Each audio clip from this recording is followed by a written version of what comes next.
la planification du réseau d'irrigation.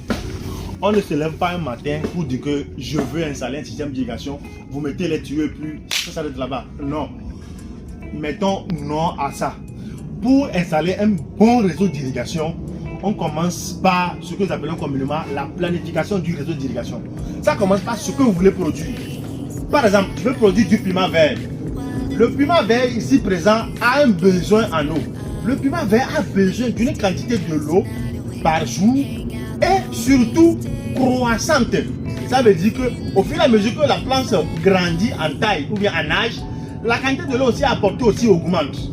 Donc après avoir calculé ce besoin en eau de la plante par rapport aussi à son sol et aussi au climat et à l'environnement également, il faut connaître aussi le type de sol que vous avez, surtout sa structure. Est-ce qu'il est sableux, il est limoneux-argileux, il est argileux-limoneux. Il faut avoir ces renseignements-là pour bien réussir la planification de votre réseau d'irrigation. Autrement dit, pour bien réussir l'apport en eau là, pour atteindre l'objectif auquel vous avez dans la tête. Votre objectif là, c'est d'apporter de l'eau à vos plants de piment vert, ou c'est de réussir la production contre saison, bien la production qui n'est pas pluviale.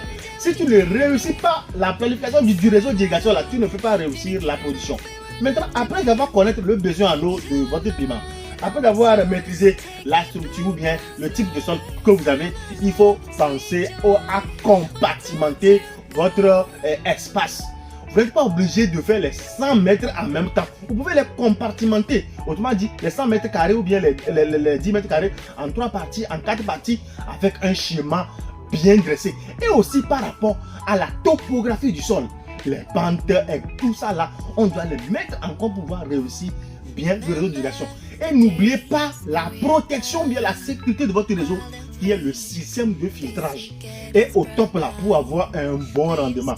Et envoyer au juste les engrais.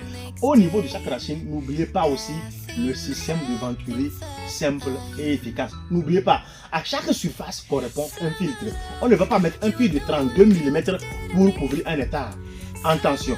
Donc pour plus de conseils et une étude bien avant de réussir votre réseau d'irrigation, contactez le 92 59 11 11. Merci, ciao ciao.